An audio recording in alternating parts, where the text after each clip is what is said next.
তাদের আরেকটা মনে পড়ছে, এটা কি কইলে তা এখন চুরির তো কত জাতের চুরি, এখন তো পত্রিকা দেখলে শুনে নেবে না। ড্রাইভার ড্রাইভার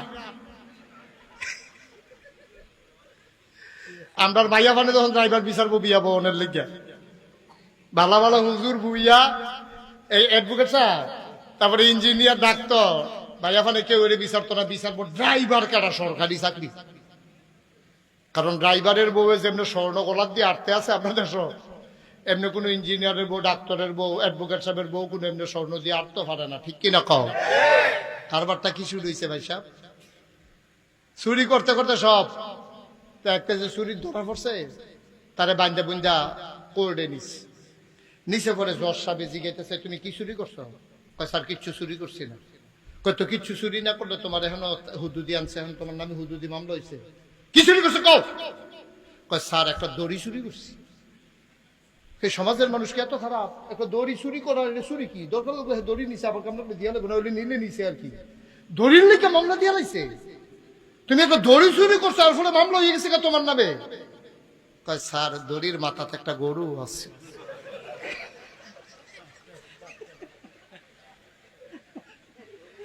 হ্যাঁ দড়ির মাথাতে কইতে পারতো না,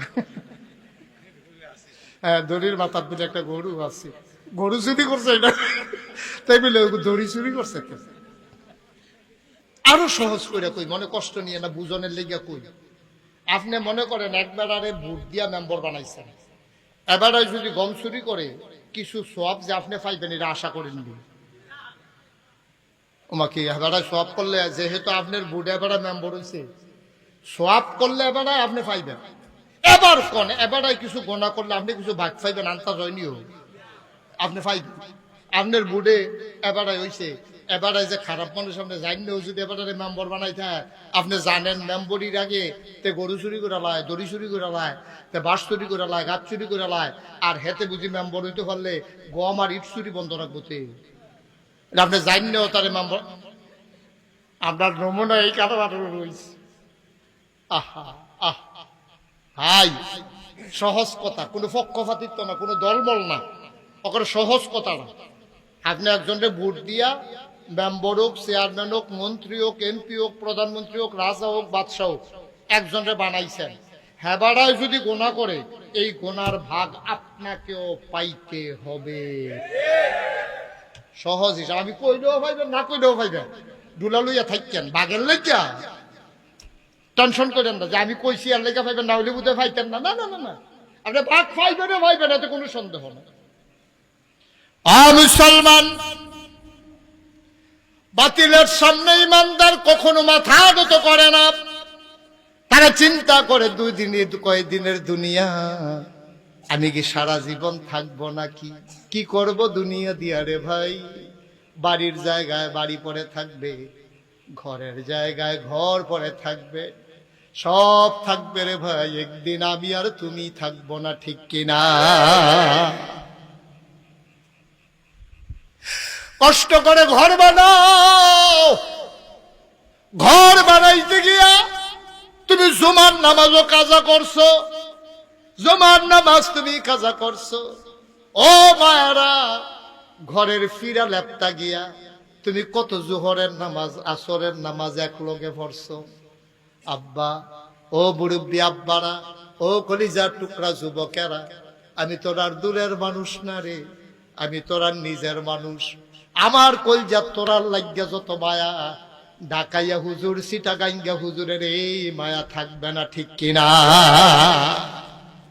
আমি কত মাহফিলে আজও খাইতাম বইয়া রফিক ভাইয়ের লোকে কইলাম, মাওলানা রফিকুল ইসলাম রফিক ভাই, আমি যখন বেবিটিক ছিল মাহফিলে এটা মনে আসেনি, কত মাহফিলে বিয়ে এলাকাত করছি। বাঘ মারা তো ওই দহিনপাড়া কি মেম্বর না আছেন, শফিক মেম্বর, শফিক মেম্বরের মসজিদ, মাদ্রাসা তো কত টাইমে যে আমি ওয়াজ করছি, আসরের পর থেকে আরম্ভ করে মাইগ্রেট পর্যন্ত, কেন কোনো বছর আসরের টাইমে, কোনো বছর মাগরিবের পরে, কোনো বছর আসার পরে, কোনো বছর লাস্টে দিয়া কত মাহফিল আমি বাগমারা মাদ্রাসা করছি, এই মসজিদের সামনে করছি, তারপরে ফুকবাড়া করছি, এই বাগমারা গ্রামে তো আমি কত ওই দহিনপাড়া মসজিদও করছি, বরকামটা কর সুবহানাল্লাহ না দেব।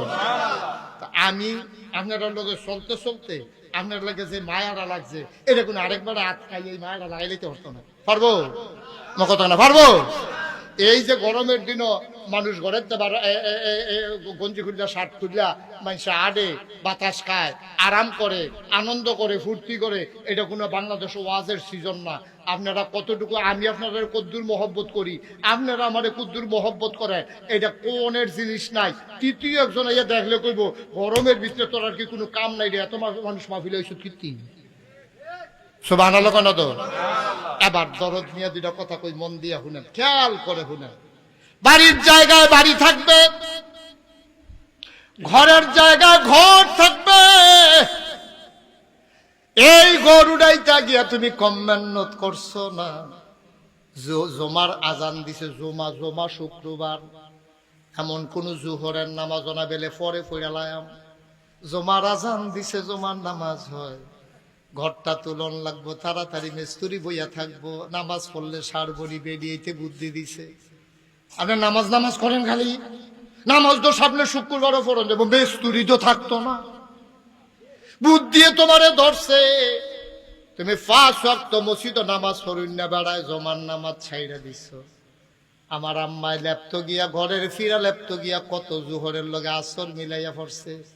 আজ যা তুমি মারা যাও, আজ যা তুমি মারা যাও, রাতের বেলা তুমি মারা গেছো, লাশটা তোমার বার করছে না। তোমার দিনের বেলা লাশটা সকাল বেলা বার করছে।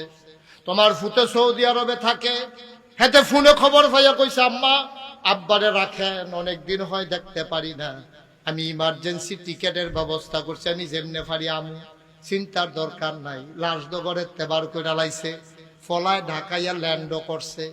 এমন জাম পড়ছে, কোটা বিরোধী আন্দোলন চলতে আছে, তে আর আগাইয়াইতো পারছে না, সাপ আগাইতো লইছিল, কারায় তারে বুদ্ধি দিছে, হাসপাতালের রুটে যাই, এহেন হয়ে যে আন্দোলনটা জমছে, তার এই খবর নাই, তে আটকা পড়ে গেছে। বাবার জানাজা আসতে পারে নাই, মাগরিবের আজান দিছে ঢাকা।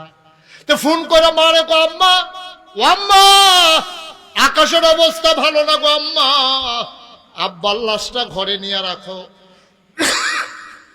আমি যত রাত্রে হোক আসবো, আগামীকাল ফজরের পরে প্রয়োজনে জানাজা হবে, আব্বার লাশটা রেখে দাও, ঘরের ভিতরে নিয়ে রেখে দাও। তোমার স্ত্রী, তুমি যার সাথে 40টা বছর সংসার করছো, তুমি যে এই মহিলাটার লগে সুখে দুঃখে এক লগে জড়াইছো, এই মহিলার গর্ভ থেকে তোমার ঔরজাত সন্তান এসেছে। আফসোস হচ্ছে লাশটা সকালে বার করছে, রাত্রে হয়ে গেছে, তোমার ছেলে আসে নাই। তোমার ফুতে ফোন করেও কইছে লাশটা ঘর নাও। এই বিডিয়ে কি জবাব দিছে তুমি শুনো নাই? প্রয়োজনে ধান শুকাইনা, ধান গুরুন্না পলিথিন দিয়া ঘুরে রাখাম, লোক রাখা কাম লাগলে পাহারা দেন, যেই লাশ একবার বাইরে আনছি আর ঘরে নেব না, ঠিক কিনা?